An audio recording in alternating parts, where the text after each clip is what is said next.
മഴതോരും മുൻപേ സീരിയലിന്റെ latest episode review ആണ് പറയുന്നത്. അങ്ങനെ വൈജയന്തിന്റെ അടുത്തേക്ക് ബബിതയും കൃഷ്ണമോളൊക്കെ വരുന്നത് കണ്ടപ്പോഴേ എന്തോ കാര്യമായ ആവശ്യമുണ്ട് എന്ന് അവർക്ക് മനസ്സിലായി. അമ്മേ, ഞങ്ങൾ അമ്മയുടെ കാല് പിടിക്കാം, പ്ലീസ് ഈ വാശിയൊന്ന് കളയണം. അലീന ചേച്ചി നമുക്ക് അത്രമാത്രം വേണ്ടപ്പെട്ടതല്ലേ. ചേച്ചി ഉള്ളത് കൊണ്ടല്ലേ ഈ വീടൊക്കെ ഇത്ര ഭംഗിയായിട്ട് നടക്കുന്നത്. ഇനി ചേച്ചി ഇല്ലാതെ ഞങ്ങൾക്ക് ഈ വീടിനെ പറ്റി ചിന്തിക്കാൻ പോലും പറ്റില്ല എന്ന് ബബിത വല്ലാതെ കരഞ്ഞുകൊണ്ട് നോക്കി പറഞ്ഞു. അമ്മ വിചാരിച്ച ചേച്ചിയുടെ ഈ ഒരു പോക്ക് തടയാൻ പറ്റും. അമ്മക്കൊരു കുഴപ്പമില്ലാത്ത രീതിയിൽ ചേച്ചി ഇവിടെ കഴിഞ്ഞോട്ടെ എന്ന് ബബിത കെഞ്ചി പറഞ്ഞപ്പോൾ വൈജയന്തിക്ക് അത് കേൾക്കാൻ ഒട്ടും തന്നെ താല്പര്യമില്ലായിരുന്നു. ഇല്ലടി, എനിക്കിഷ്ടമില്ലാത്ത ആരും തന്നെ ഈ വീട്ടിലിരിക്കുന്നത് ഞാൻ സമ്മതിക്കില്ല. അവൾ ഈ വീട് വിട്ടു പോയില്ലെങ്കിൽ നമ്മുടെ ഡിവോഴ്സ് കേസ് കുടുംബ കോടതിയിൽ എത്തിക്കാൻ എനിക്ക് നന്നായിട്ടറിയാം.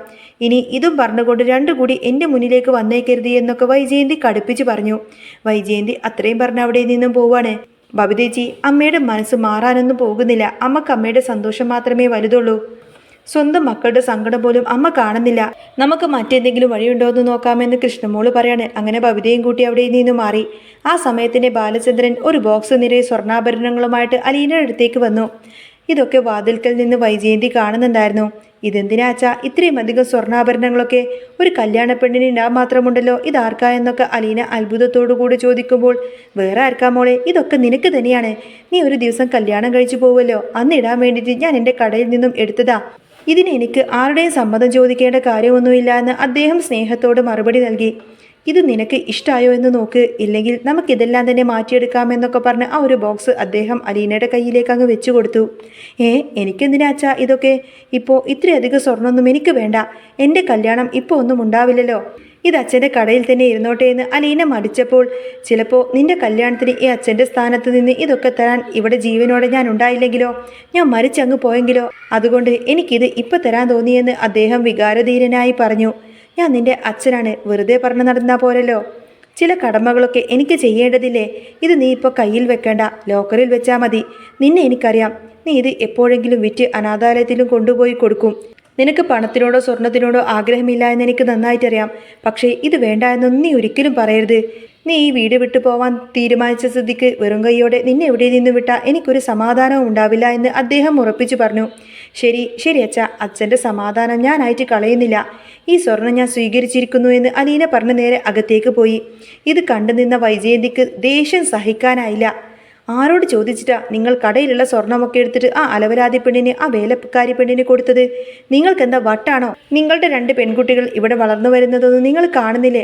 അവർക്ക് കൊടുക്കേണ്ട സ്വത്തൊക്കെ വഴിയിൽ കൂടി വന്ന ഏതോ ഒരു വ്യക്തിക്ക് വേണ്ടിയിട്ട് നിങ്ങൾ ഇങ്ങനെ കൊടുത്തിരിക്കുന്നു. എൻ്റെ മക്കളുടെ കല്യാണമാവുമ്പോൾ നിങ്ങൾ ഇനി എന്ത് കൊടുക്കുമെന്നൊക്കെ വൈജയന്തി ആക്രോശിച്ചു.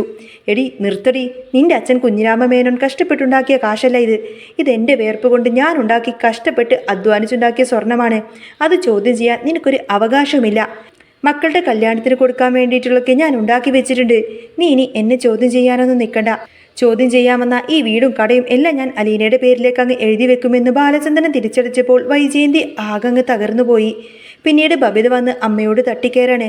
അമ്മക്ക് മുറിയിൽ എവിടെയെങ്കിലും ഒന്നും മിണ്ടാതിരുന്നാൽ പോരായിരുന്നോ? എന്തിനാ ഇങ്ങനെ പുതിയ പ്രശ്നങ്ങൾ ഓരോന്നോരോന്നായിട്ടുണ്ടാക്കുന്നത്? അലീന ചേച്ചി ഈ വീടിട്ട് പോകുമെന്ന് സമ്മതിച്ചല്ലോ, അത് തന്നെ വലിയ കാര്യം. ചേച്ചി വെറും കൈയോടെ ഇവിടെ നിന്നും വിടാൻ അച്ഛന് വിഷമമുള്ളത് കൊണ്ടാണ് അച്ഛൻ സ്വർണം കൊടുത്തത്. അതിൽ അമ്മക്കെന്താ ഇത്ര വലിയ പ്രശ്നം? അലീന ചേച്ചി, നമുക്ക് വേണ്ടി ചെയ്ത കാര്യങ്ങളൊക്കെ വെച്ച് നോക്കുമ്പോൾ ഇതൊന്നും ഒന്നുമല്ല എന്ന് ബബിത പറഞ്ഞു. വൈജയന്തിക്ക് കലി അടക്കാനായില്ല. എടി, നിന്നോട് ആരെങ്കിലും ചോദിച്ചോ അഭിപ്രായം? അലീന വെറും കള്ളിയാണ്. ഈ വീട്ടിൽ നിന്ന് കിട്ടാനുള്ളതൊക്കെ കിട്ടിക്കഴിഞ്ഞു എന്ന് കണ്ടപ്പോഴാണ് അവൾ ഇപ്പോൾ തന്നെ ഇവിടെ നിന്നും പോവാൻ തീരുമാനിച്ചത്. അവൾക്കിനി ബാലചന്ദ്രനെ കൊണ്ട് ഒരു ഗുണവുമില്ലല്ലോ. 10ഓ 200ഓ പവൻ അടിച്ചുകൊണ്ട് പോവാമല്ലോ എന്നൊക്കെ ഇങ്ങനെ പുച്ഛിച്ചുകൊണ്ട് വൈജയന്തി പറഞ്ഞ് അവിടെ നിന്നങ്ങ് പോവാണ്. അലീന പോവാൻ വേണ്ടി ബാഗൊക്കെ പാക്ക് ചെയ്തു വരുന്നതും കണ്ടുകൊടുത്തിന് രോഹിത്തിന് വല്ലാത്ത വിഷമം തോന്നി. ഞാൻ നിങ്ങളുടെ കാല് പിടിക്കാം അലീന ചേച്ചി, പ്ലീസ് നിങ്ങൾ ഈ വീട്ടിൽ നിന്ന് പോവരുത്. ചേച്ചിയില്ലാതെ എനിക്കിവിടെ നിൽക്കാൻ പറ്റില്ല എന്ന് രോഹിത്ത് സങ്കടത്തോടെ പറഞ്ഞപ്പോൾ, അതിന് ഞാൻ ദൂരത്തേക്കൊന്നും പോകുന്നില്ലല്ലോ മോനെ. നിനക്ക് എപ്പോൾ വേണമെങ്കിലും എന്നെ കാണാൻ തോന്നുമ്പോഴൊക്കെ അപ്പോൾ ഒന്ന് വിളിച്ചാൽ മതി. അപ്പോഴേക്കും ഞാൻ ഇങ്ങോട്ടേക്ക് ഓടി വരുമല്ലോ എന്ന് അലീന അവനെ ആശ്വസിപ്പിക്കാൻ ശ്രമിച്ചുകൊണ്ട് പറഞ്ഞു. പക്ഷേ വൈജയന്തി മാഡം എന്നെ സ്നേഹത്തോടെ വിളിക്കാതെ ഞാൻ ഇനി ഒരിക്കലും ഈ പടി ചവിട്ടില്ല എന്ന് ഞാൻ ശപഥം ചെയ്തതാണ്. എനിക്ക് നിങ്ങളെ വിട്ടുപോകാൻ വലിയ സങ്കടമുണ്ട്. പക്ഷേ ഈ കുടുംബം തകരാതിരിക്കണമെങ്കിൽ എനിക്കിതല്ലാതെ വേറെ വഴിയില്ല എന്ന് അവൾ പറഞ്ഞപ്പോൾ രോഹിത്തിന് ദേഷ്യം വന്നു. അവനൊന്നും മിണ്ടാതെ വാതിൽ കിടച്ച് അവിടെ കിടക്കുകയാണ്. രോഹിത്തിനായിരിക്കും അലീന പോകുന്നതിൽ ഏറ്റവും കൂടുതൽ സങ്കടം. ഞങ്ങൾക്കൊപ്പം ഉണ്ടായിരുന്നതിനേക്കാൾ കൂടുതൽ അടുപ്പം രോഹിതേട്ടനോടായിരുന്നല്ലോ. അതുകൊണ്ടാണ് ഏട്ടൻ ഇത്രമാത്രം സങ്കടപ്പെടുന്നത് എന്ന് കൃഷ്ണമോൾ അലീനയോട് പറഞ്ഞു. ആ സമയത്ത് തന്നെ ബാലചന്ദ്രൻ തൻ്റെ ഒരു സുഹൃത്ത് കൊടുത്ത നമ്പറിലേക്ക് കോൾ ചെയ്തു. ഇത് റിട്ടയർഡ് കേണൽ സ്റ്റാൻലി ജോസഫിന്റെ വീടല്ലേ എന്ന് ചോദിച്ചപ്പോൾ ഫോൺ എടുത്തത് സ്റ്റാൻലിയുടെ അപ്പച്ചനായിരുന്നു. മോനിപ്പോൾ ഇവിടെയല്ലേ താമസം? അവൻ വേറെ നാട്ടിലാണ്. ഞാൻ അവൻ്റെ അഡ്രസ്സ് തരാമെന്ന് അപ്പച്ചൻ പറഞ്ഞു. ഞാൻ അവൻ്റെ പഴയ കൂട്ടുകാരനാണ്. ബാക്കി കാര്യങ്ങളൊക്കെ നേരിട്ട് കണ്ടിട്ട് പറയാമെന്ന് അദ്ദേഹം പറഞ്ഞ് ഫോൺ വെച്ചു. അന്നേരം അലീന അങ്ങോട്ടേക്ക് വന്നു. അച്ഛനിപ്പോൾ ആരെയാണച്ചാ വിളിച്ചത്? എനിക്ക് പോകാനുള്ള സ്ഥലവും ജോലിയൊക്കെ ശരിയായോ എന്ന് അവൾ ചോദിച്ചു. എല്ലാം ഞാൻ ശരിയാക്കാം മോളെ. നിന്നെ ഇനി ഒരിക്കലും വേലക്കാരിയായിട്ടൊന്നും ആരും ഇനി കാണില്ല. നിനക്കിനി അഡ്രസ്സും സ്വന്തക്കാരൊക്കെ വേണം. അതൊരു സർപ്രൈസാണ്. നീ അതറിയുമ്പോൾ വല്ലാതെ ഞെട്ടുമെന്നൊക്കെ ബാലചന്ദ്രൻ പറഞ്ഞു. എനിക്ക് ഇന്നൊരു യാത്ര പോകണം, നാളെ തിരിച്ചു വരാമെന്നും പറഞ്ഞ് അദ്ദേഹം അവിടെ നിന്നും ഇറങ്ങാൻ നോക്കുമ്പോഴാണ് വൈജയന്തി അങ്ങോട്ടേക്ക് വരുന്നത്. എങ്ങോട്ടേക്കാണ് ഈ പെട്ടി തൂക്കി പോകുന്നത്? ഏതവളെയൊക്കെ കാണാനാണ് നിങ്ങൾ ഈ പോകുന്നത് എന്നൊക്കെ ചോദിച്ചു. അവർ വീണ്ടും അങ്ങ് വഴക്കിടാണ്. അതൊന്നും നീ അറിയേണ്ട കാര്യമുണ്ടോ? എനിക്കിഷ്ടമുള്ളിടത്തേക്ക് ഞാൻ പോവും. ഈ വീട്ടിൽ നീ തരുന്ന സമാധാനത്തെക്കാൾ കൂടുതൽ എനിക്ക് പുറത്തുനിന്ന് കിട്ടുമെന്നൊക്കെ തോന്നുന്നു എന്നൊക്കെ ബാലചന്ദ്രൻ മറുപടി കൊടുത്തു. അത്രയൊക്കെ ദേഷ്യപ്പെട്ട് പറഞ്ഞുകൊണ്ടാണ് ബാലചന്ദ്രൻ അവിടെ നിന്നും പോകുന്നത്. അലീന പോകാൻ പോകുന്നു എന്നറിഞ്ഞപ്പോൾ തന്നെ കമലമ്മക്ക് വല്ലാത്ത സന്തോഷം. അവരിങ്ങനെ സന്തോഷം കൊണ്ട് തുള്ളിച്ചാടുകയാണ്. ബാലചന്ദ്രൻ ഇപ്പോഴാണോ ഈ ബുദ്ധി തോന്നിയത്? ആ ശല്യം എൻ്റെ മോൻ്റെ തലയിൽ നിന്നും ഒഴിഞ്ഞു കിട്ടുമല്ലോ. ശിവേട്ട, അവൾ പോയ ഉടനെ തന്നെ നമുക്ക് മനുവിൻ്റെ കല്യാണം മറ്റൊരു പെണ്ണുമാറ്റി ഉടനെ നടത്തണം. ആരും അറിയാതെ നമുക്കിത് തീർക്കാമെന്നൊക്കെ കമല ആവേശത്തോടെ പറഞ്ഞു. പക്ഷേ ഇതും കേട്ടുകൊണ്ട് മനു അങ്ങോട്ടേക്ക് വന്നു എന്ന് മാത്രമല്ല, മനു അതിനൊന്നും തന്നെ സമ്മതിച്ചില്ല. അമ്മയുടെ ഈ ആഗ്രഹം മനസ്സിൽ തന്നെ ഇങ്ങ് വെച്ചാൽ മതി. അമ്മയുടെ താളത്തിന് തുള്ളാനൊന്നും എന്നെ കിട്ടില്ല. അലീന ഈ നാട് വിട്ടു പോയാലും ഞാൻ അവളെ തേടി അവളുടെ പിന്നാലെ തന്നെ പോവും. അവളെ വിട്ടുകളഞ്ഞ് എനിക്കിനിയൊരു ജീവിതം വേണ്ട എന്ന് തന്നെ അവൻ അങ്ങ് കടുപ്പിച്ചു പറയാണ്. ഇവൻ ഒരിക്കലും നന്നാവില്ലല്ലോ ഭഗവാനെ. ആ അലീന ഇനി ഒരിക്കലും ഇങ്ങോട്ടേക്ക് വരല്ലേ ഭഗവാനെ എന്നൊക്കെ കമലമ്മ ഉള്ളുരുകി പ്രാർത്ഥിച്ചു.